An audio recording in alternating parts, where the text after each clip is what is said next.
제가 요즘에 거울을 보면은 좀 살짝 슬퍼집니다. 왜냐면 제가 분명히 그전에 없었던 이 기미가 발견이 된 거예요.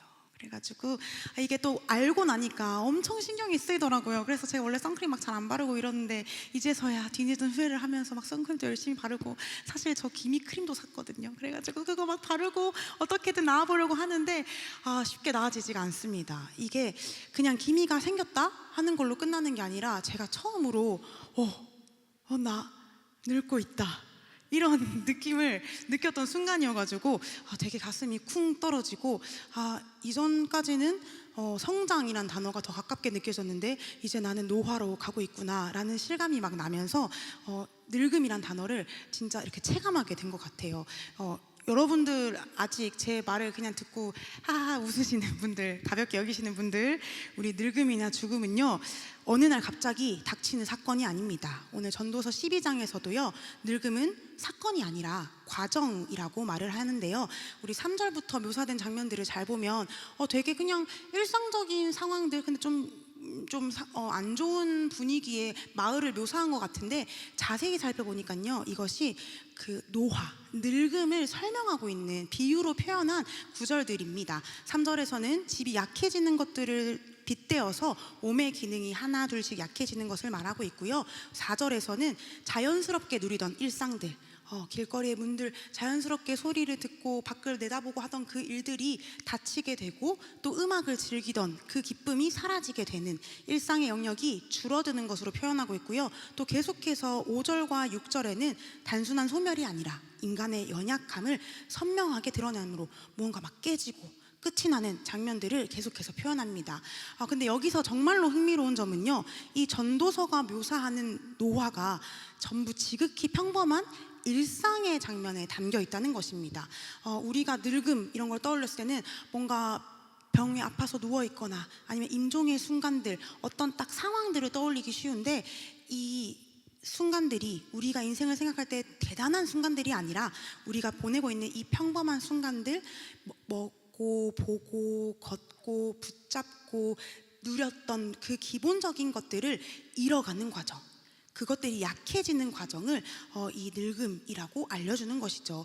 그래서 우리와 결코 멀지 않은 사건임을 알게 합니다. 우리 삶은 거대한 능력 위에 있는 것이 아닙니다.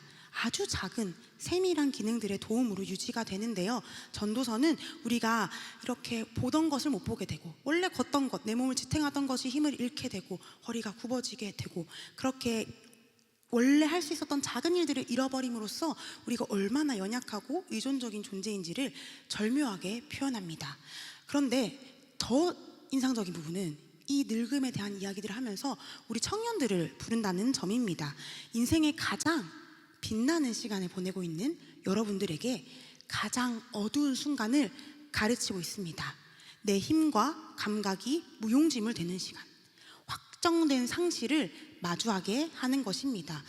그냥 보면 이 죽음이란 하나님 믿지 않아도 사람이 다 죽는다는 걸 알고 있죠. 별반 다르지 않게 보일 수 있는데요, 전도서를 읽기 전에도 우리는 내 힘의 감각을 잃어버리는 것 같은, 무용지물인 것 같은, 내 힘으로 뭔가 감당할 수 없다고 느껴지는 순간들을 마주하곤 합니다. 제가 기미를 보고 느꼈던 것처럼요, 또 뉴스를 보거나 아니면 누군가의 성공과 실패, 그 삶이 흘러가는 이야기들을 들으면서 우리의 인생의 무게를 실감하게 됩니다.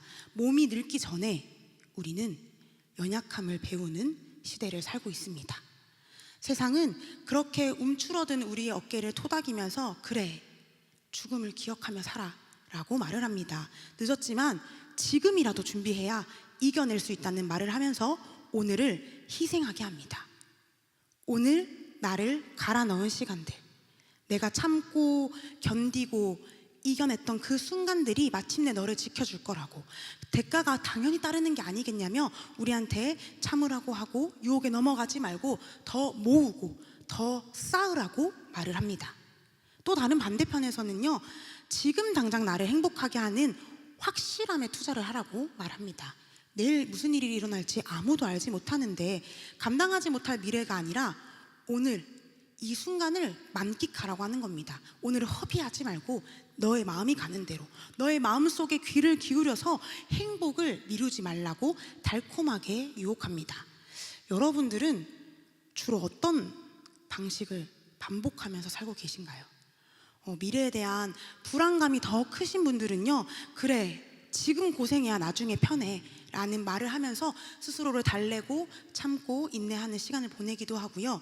또 그렇게 미래만 위한 시간이 계속 쌓이다 보면 그래서 내 인생은 언제 살지? 라는 질문이 문득 떠오르기도 합니다. 그리고 이 전도서를 여러분들이 가볍게 그냥 살펴봤다면 이 끝과 끝, 오늘을 누려라, 아니다, 인내해라, 미래를 대비해라 하는 이 끝과 끝이 만나서 그냥 적당히 미래를 찾는 균형을 발견해라 고 오해할 수 있습니다. 전도자가 말하는 인생에 살아남는 법은요, 여러분, 균형을 찾는 것이 아닙니다. 우리 8절의 말씀을 함께 읽겠습니다. 전도자가 이르되 헛되고 헛되도다, 모든 것이 헛되도다. 헛되고 헛되도다, 모든 것이 헛되도다. 전도자는 계속해서 우리가 놓여있는 처지, 이 헤벨의 상태를 알게 하고 직면하게 합니다. 연기처럼 보이는데, 눈에는 분명히 보이는데 손으로 만지려고 하면 탁 사라져버리는 그 허무함, 여러분들 기억하고 계시죠? 우리는 어느 것도 붙잡아 둘 수 없습니다. 세상은 이 죽음에 대한 불안과 공포를 점점 증폭시켜서 이 한계를 위험한 정보라고 알려줍니다. 위험이 많으니까 준비를 하십시오 라고 얘기하는 것이죠. 그래서 준비되지 않으면 무너질 수도 있습니다 라고 우리를 재촉하기도 하고요, 삐용삐용 경보를 울리면서 이 죽음의 두려움을 우리가 어떻게 이겨낼 수 있을까 고민하게 합니다. 그래서 그냥 마냥 죽음을 기억하는 삶은요, 우리를 긴장과 압박 속으로 몰아넣습니다. 미래를 위해 준비하는 삶과 현재를 누리는 삶, 방식은 달라 보이지만 사실 이 두 가지 모두가 그 불안을 잠재우기 위한 전략이기 때문입니다. 모두 내가 나를 지켜야 한다는 가정 위에 세워져 있습니다. 세상은 그렇게 하면 불안이 줄어들 거라고 말합니다. 그러나 전도서는 불안을 제거하지 않습니다. 죽음을 이용해서 우리를 더 몰아넣는 것이 아니라 인간에게 통제하지 못하는, 통제할 수 없는 영역이 있음을 알려줍니다. 세상은 지금이라도 준비해야 살아남습니다, 그렇게 계속 가만히 계시면 안 돼요 라고 위협하지만 전도서는 우리에게 완전히 준비하는 것이 불가능하다고 말하는 것입니다. 여러분, 정말 쓰라리고 냉혹한 현실, 이 현실을 우리가 직면하게 하는 책이 바로 전도서입니다. 인간은 스스로를 완전히 지킬 수 있는 존재가 아닙니다. 이 죽음이라는 공포는요, 우리가 몸부림쳐서 떨쳐낼 수 있는 것이 아닙니다. 애초에 우리 홀로 감당할 수 없는 문제입니다. 전도서는 우리가 정말로 놓여있는 그 현실을 보여줍니다. 노력한다면, 좀 더 몰입한다면, 네 마음에 귀 기울인다면 언젠가는 꽤 괜찮은 삶을 살 수 있을 거야 하는 허황된 기대를 무너뜨립니다. 결국 나는 무너질 수밖에 없는 존재다 라는 사실을 인정할 때 우리에게는 무엇이 남을까요? 함께 전도서 12장 1절의 말씀을 읽겠습니다. 너는 청년의 때에 너의 창조주를 기억하라. 곧 곤고한 날이 이르기 전에, 나는 아무나기 없다고 말할 가깝기 전에. 아멘. 창조주를 기억하라. 전도서는 완벽한 대비, 준비가 아니라 기대어서 살라고 말합니다. 진짜 의지할 수 있는 대상을 소개합니다. 이 만남은요, 이 소개는요, 그냥 내 힘으로 내게 주어진 시간을 어떻게 살아야 하지? 방법을 묻는 질문에서 내가 누구와 함께 살아야 하지? 하는 관계를 묻는 새로운 질문을 건넵니다. 전도서는 우리에게 뭔가를 더 하라고 말하기 전에 어떤 마음으로 누구와 함께 살아가고 있는지를 돌아보게 하는 것입니다. 세상은 우리에게 행동을 계속 요구합니다. 그런데 전도서는 우리의 태도를 돌아보게 합니다. 행동, 태도 뭐 거의 비슷한 것 같은데요? 다릅니다. 행동은요, 겉으로 보여진 선택이죠. 태도는 그 선택을 왜 하게 됐는지, 어떤 이유에서 그 선택을 하게 됐는지 삶의 그 방향성을 담고 있습니다. 같은 상황에서도 행동이 중심이 되면요, 우리는 뭘 해야 되지? 뭔 안 해야 되지? 라는 고민을 하게 됩니다. 어떤 행동을 했을 때 더 이익을 얻을까? 어떤 행동을 했을 때 내가 손해를 볼까? 따지게 되는 거죠. 그럼 상황이 달라질 때마다 이 계산도 계속해서 달라집니다. 그러나 태도는 방향을 정하는 일이잖아요. 무엇이 더 나은 선택인지 따지기 전에 내가 어떤 상태로 선택하고 있는지, 내가 무엇과 함께 선택하고 있는지, 내가 무엇을 기준으로 선택하고 있는지를 먼저 살펴보라 합니다. 선택의 결과를 바라보기 전에 내가 지금 선택의 기로 앞에 놓여 있는 내가 지금 바라보고 있는 것은 무엇인지, 나는 무엇을 신뢰하고 있는지 먼저 점검하라는 이야기입니다. 심지어 이 행동이 같더라도 태도가 다를 수가 있습니다. 지난주에 전체 리더 교육 때도 잠깐 다뤘던 내용인데요. 여러분, 예수님을 믿는 사람이나 믿지 않는 사람이나 삶의 모습이 그렇게 다르지 않습니다. 다들 성실히 열심히 살아갑니다. 그리고 좋아하는 사람들 사랑하고 또 봉사활동을 좀 하기도 하고 또 미래를 꿈꾸기도 하고 예수님 믿는 사람이라고 특별히 눈에 띄는 행동, 다른 점이 막 많이 보이는 거는 아닙니다. 모두들 열심히 공부하고 돈도 모으고 계획도 세우고 친구들과 신나게 놀고, 그런데 그 안에 담긴 이유가 다릅니다. 왜 그렇게 하지? 라는 마음의 가짐이 다릅니다. 누군가는 겉으로 봤을 때는 정말로 기뻐하고 오늘을 잘 누리는 것 같은데 그 이유가 불안에 무너지지 않기 위해서, 불안에 맞서기 위해서 계속해서 기쁨을 추구하기도 하고요. 어떤 사람은 정말로 탁월한 성취를 해내는데 사실 그 안에 이유를 살펴보니 비교하면서 남에게 뒤처지지 않으려고 애쓰는 사람들이 있습니다. 그리고 또 누군가는 하나님께서 맡겨주신 삶이기 때문에 성실히 살아내려고 노력하는 사람이 있습니다. 그렇다면 나는 어떤 태도로 살고 있습니까? 저에게 했던 질문들인 것 같아요. 하나님조차 나의 불안을 줄여주는 요소로 삼진 않았나? 나를 높여줄 찬스로 여기지 않았나? 하나님이 맡겨주는 삶이 아니라 내가 이끌어가는 삶의 조력자로 여기지 않았나? 여러분, 하나님은 우리 인생의 디딤돌이 아니라 우리의 존재를 붙들어주시는 반석이십니다. 우리 이 사실을 기억하면서 다시 한번 전도서 12장 1절의 말씀, 우리 볼드로 처리된 부분을 함께 읽어보겠습니다. 너는 청년의 때에 너의 창조주를 기억하라. 아멘. 전도서는 우리에게 방법을 찾아내기 전에 먼저 태도를 다듬어야 한다고 가르치고 있습니다. 여러분, 우리는 사실 이미 지금 이 정도 나이가 되어 있는 여러분들, 어른인 여러분들에게는요, 나름의 방법이 있습니다. 방법이 없는 게 아니에요. 어떤 방법으로 살아갈까 고민해서 그 방법을 결정하신 분들도 계시겠지만요, 살다 보니까 자연스럽게 내가 의지하게 되고 중요하다고 여기게 되는 것들이 생겨납니다. 그리고 한 번, 두 번 몸에 익은 그 방향은요, 오래 갑니다. 이 습관을 고치는 게 쉽지 않아요. 그래서 처음에 그 감각을 잘 배우는 것이 중요합니다. 하나님께서 우리가 어른으로서 내 삶을 책임지고 살아가는 그 순간을 맞이했을 때 그 감각을 잘 배워가라고, 잘 다듬어가라고 오늘 이 말씀을 주신 것 같습니다.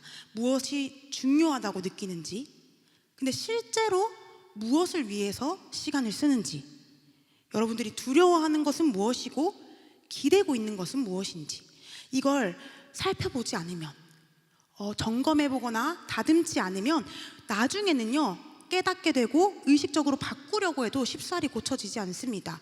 저는 이 은혜를, 이 깨달음을요, 이 수영을 배우면서 많이 알게 됐는데요. 사실 제가 어렸을 때 수영을 배웠어요. 그래가지고 막 자유형도 하고 배영도 하고 또 동네에 수영장이 있어서 자주 수영장을 다니곤 했습니다. 그런데 이 경주에서 포항으로 이사를 오고 나니까 수영장이 멀어진 거예요. 그래서 자연스럽게 발길을 끊게 되고 수영도 안 하게 됐어요. 그냥 뭐 물에서 노는 건 좋아하니까 잘 놀긴 했었지만 이렇게 연습하고 자세를 가다듬는 일들은 별로 하지 않았었거든요. 그러니까 다시 시작하려고 하니까 이게 잘 안 되더라고요. 내가 분명히 배웠는데도 못하는 걸 알게 됐습니다. 그래서 다시 배우기 위해서 요즘 열심히 수영을 다니고 있습니다. 근데 저는 자유형 발차기가 아직도 너무 어렵습니다. 제가 그냥 어릴 때 터득했던 얼추절추 하던 그 안 좋은 습관들이 제 몸에 배어 있어가지고요. 고치려고 해도 힘이 잘 빠지지 않고 원래 하던 습관대로 계속 똑같이 반복이 많이 돼서 이 발차기 하는 게 영 고쳐지지가 않더라고요. 오히려 제가 이 수영을 다니면서 새롭게 배운 평형은요 더 쉽게 배웠습니다. 이 처음에 익히는 건 어려웠는데 선생님이 알려주신 대로 기초를 차근차근하게 다듬고 나가니까요 이 자유형 할 줄 아는 것보다 훨씬 더 빠르게 이 실력이 늘고 터득하게 되더라고요. 처음부터 잘 배우니까 이 성장이 훨씬 더 빨랐습니다. 그래서 여러분, 처음에 잘 다듬어 놓는 게 중요합니다. 여러분들이 바로 지금 그 순간에 놓여 있는 사람들입니다. 내 삶을 어떻게 선택할 것인지, 내가 어떤 일을 결정할 때 무슨 기준으로 하는지, 내가 무엇을 두려워하고 무엇에 기대어 있는지 확인해 봐야 하는 시간입니다. 그래서 이 창조주를 기억하라는 말은요, 단순히 그냥 빨리 신앙을 가지라는 말이 아니라 삶을 바라보는 기준을 바르게 세우라는 의미입니다. 우리는 보통 어떻게 하면 좋을까? 어떤 것이 좋은 삶이지? 라는 질문은 많이 합니다. 근데 무엇이 나를 살게 하지? 무엇이 나를 살게 하는가? 라는 질문은 잘 물어보지 않습니다. 질문을 바꿔야 합니다. 어떻게 하면 잘 사는가? 라는 질문으로 세상을 바라본다면요, 이 선택들이 굉장히 무거워집니다. 왜냐하면 이게 잘한 선택인지 못한 선택인지 그 선택 하나마다 의미가 부여지기 때문입니다. 혹시 내가 지금 놓친 게 아닐까? 어떤 답이 있을 텐데 내가 답을 틀리게 고른 건 아닐까? 하는 느낌들이 어떻게 하면 잘할 수 있을까라는 질문에 막 따라 붙습니다. 질문을 바꿔서 무엇이 나를 살게 하는가? 라고 물어본다면요, 여러분, 이 질문은 웬만한 상황에도 쉽게 바뀌지 않습니다. 계속해서 꾸준하게 동일하게 유지가 되죠. 내가 가장 신뢰하고 의지하는 대상은 상황이 달라진다고 변하지 않기 때문입니다. 그래서 내가 하는 선택이 나의 존재를 막 휙휙 결정할 수 없다는 사실을 압니다. 여전히 선택할 때 고민되겠죠. 내가 무엇이 나를 살게 하는가, 나의 삶에 가장 중요한 게 무엇인가라고 고민을 해도 이 선택이 가벼워지는 것은 아닙니다. 근데 책임감을 갖고 결정을 내릴 수가 있고, 그 결정을 내리고 살아가는 그 순간을, 그 선택을 답이 아니라, 잘한 거 못한 거 그런 정답이 아니라 그냥 내 삶의 일부로 탁탁탁탁 제자리에 놔둘 수 있다는 것이죠. 조금 더 구체적으로 얘기를 드려보면, 하나님의 뜻을 물을 때 우리는 이 질문들을 사용할 수 있습니다. 하나님, 제가 어떻게 하면 좋을까요? 내 행동을 묻는다면 우리는 당연히 답을 찾으려고 할 것입니다. 그러나 무엇이 나를 살게 하나요, 하나님? 이라는 질문을 한다면, 그리고 그 질문에 하나님이라고 대답할 수 있는 사람이라면 어떤 선택에서든 하나님을 계속해서 찾아낼 것입니다. 혹여나 그 선택이 내 삶을 흔들지라도 삶의 중심이 무너지지는 않을 것입니다. 여러분, 전도서는 우리에게 거창한 결심을 요구하는 것이 아닙니다. 완벽한 선택을 해내라고 압박하는 것도 아닙니다. 오히려 매번 반복되는 삶의 순간들 속에서 누구를 의지할 것인지 고민해라, 질문해봐라. 그냥 자동적으로 나한테 편했던 선택들을 덥석덥석 잡는 게 아니라 내가 지금 왜 이런 결정을 하는 걸까? 나한테 더 중요한 게 뭘까? 하고 돌이켜보라는 것입니다. 이 창조주를 기억한다는 것은요, 매일매일 떠올리는 일이 아니라 내 선택의 순간마다 난 누굴 붙들고 있었지? 하나님 붙들고 있나? 체크해보라는 것입니다. 불안이 느껴질 때 나는 무엇으로 나를 지키려고 하는가? 비교로 마음이 조급해질 때 나는 무엇을 통해서 내 가치를 증명하려 하는가? 삶의 크고 작은 결정의 순간마다 내가 무엇을 더 가져야 안심이 되는가? 살피라는 것입니다. 결국 창조주를 기억한다는 말은 우리를 하나님께로 부르는 부름입니다. 우리가 하나님께 기댈 수 있고 기대어라는 요청이고 초대입니다. 신앙이라는 그 이름을 가지고 하나님 기억하기 위해서 뭔가 기도도 더 해야 되고 말씀도 읽어야 되고 예배도 더 많이 와야 되고 이렇게 행동들을 추가하라는 게 아니라 삶 속에서 나의 방향이 하나님을 향하고 있는지 반복해서 살피고 다듬어 가라는 말씀입니다. 감정이 따라오지 않더라도, 상황이 막 요동친다 하더라도 다시 하나님을 바라보는 쪽으로 습관을 들여야 합니다. 이거는 우리가 잘했을 때 할 수 있는 게 아니죠. 너무 속상하게도요, 좀 위험할 때 연습해 볼 수가 있어요. 좀 위기일 때 연습해 볼 수가 있고, 불안할 때 연습해 볼 수가 있고, 무너질 것 같을 때 연습해 볼 수 있습니다. 여러분, 모든 삶의 어려움이 다 그런 건 아니겠지만요, 어쩌면 지금 여러분들이 고민하고 있는 것들 중에 어떤 문제들은 이것을 점검하라고 요동치는 게 아닐까 질문해 봅니다. 우리의 삶 속에 믿음의 방향이 조금씩 스며들 때, 신앙은 특별한 순간에만 반짝반짝 빛나는 것이 아니라 우리가 살아가는 삶의 방식이 되고 라이프 스타일이 됩니다. 여러분, 그 라이프 스타일이 된다는 건요, 막 엄청난 감정이 따르는 건 아니죠. 우리는 흔히 습관적인 신앙이라고 말하면 되게 형식적이고 굳어지고 마음이 텅 비어 있는 신앙이라고 여기는데요, 오늘 말씀에 비춰 보니까 우리가 이 말씀을 들을 때 마음이 뜨거워지지 않아도, 찬양을 부를 때 막 눈물이 흐르지 않더라도, 기도할 때 막 선명해지고 막 깊은 위로와 감동이 있지 않더라도 좋은 믿음일 수 있구나, 하나님 찾는 믿음일 수 있구나 생각해 볼 수 있습니다. 꼭 눈물을 흘려야만, 꼭 마음이 막 두근두근 거려야만 좋은 믿음이라고 오해했던 분들, 이 감정이 정말 귀한 것은 맞지만요, 또 우리가 하나님 앞에 말씀에 있다 보면 마음이 막 찔려서 은혜를 받아서 절로 눈물이 나기도 하지만요, 그 감정의 크기가 신앙의 깊이를 결정하지 않습니다. 만약 감정이 신앙의 기준이 된다면 우리의 마음이 따라오지 않는 날마다 믿음이 흔들릴 수밖에 없겠죠. 이 장면을 잘 설명해 주는 이야기가 바로 종려주일의 이야기입니다. 예수님께서 예루살렘에 들어가실 때 많은 사람들이 종려나무 가지를 흔들며 소리쳤습니다. 우리 누가복음 19장의 말씀 여러분들이 한번 읽어주시겠습니까? 시작. 이미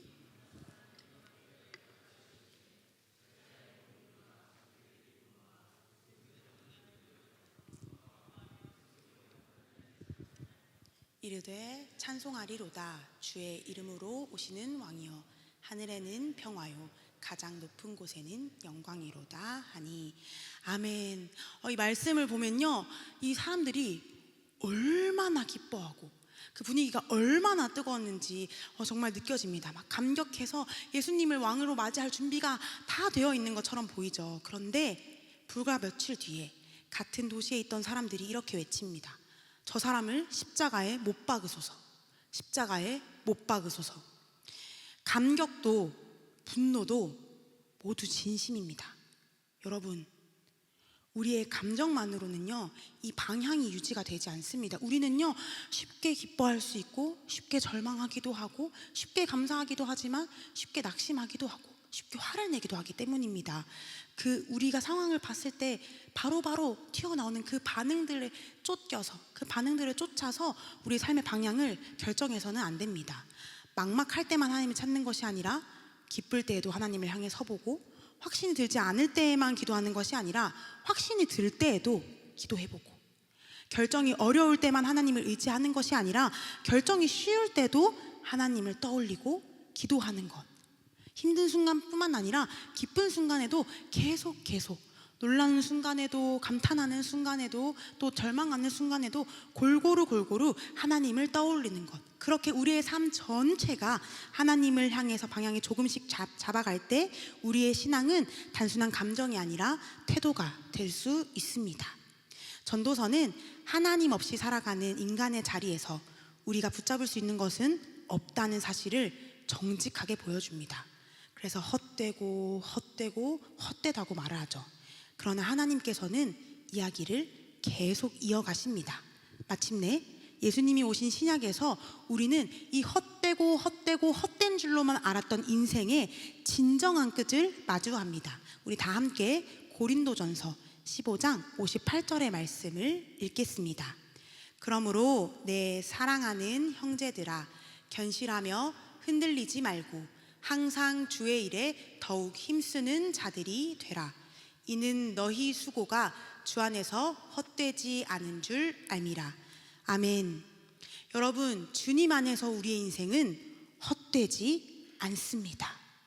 우리의 진정한 가치를 아시는 하나님께서는 우리를 헛되게 두지 않으십니다. 헛되고 헛된 우리의 삶의 가치를 되찾을 수 있도록 우리에게 찾아와 주시고 우리를 돌보시고 새로운 생명을 주셨습니다. 그 일의 가장 정점, 가장 놀라운 순간이 바로 십자가와 부활입니다. 오늘부터 이 십자가와 부활을 더욱더 깊이 고민하고 묵상하는 고난주간이 시작됩니다. 한 주간 우리는 고민해 봐야 됩니다. 나는 무엇으로부터 나를 지키려고 했는지, 또 내가 무엇을 붙들어야만 안심이 되는지, 마지막으로 내가 무엇을 잃으면 무너질 것처럼 느껴지는지, 하나님이라는 이름 뒤에 감추어둔 내가 진짜 마음을 두고 있었던 기준이 있지 않은지 돌아보아야 합니다. 그리고 하나님을 향한 태도로 다시 채워가야 합니다.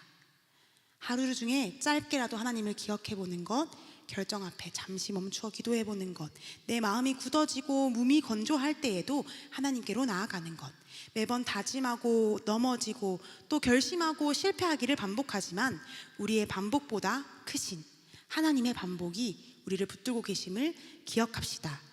하나님께로 나아가려는 우리의 작은 반복이 모여서 결코 우리를 포기하지 않는 하나님의 반복을 만날 때 우리는 반복과 반복, 물론 이 양으로 하프는 절대 아니겠지만 이 반복과 반복, 나의 반복과 하나님이 계속해서 은혜를 베풀어 주시는 이 반복이 서로 만날 때요, 우리는 온전한 복으로 이 땅 가운데 머무를 수 있습니다.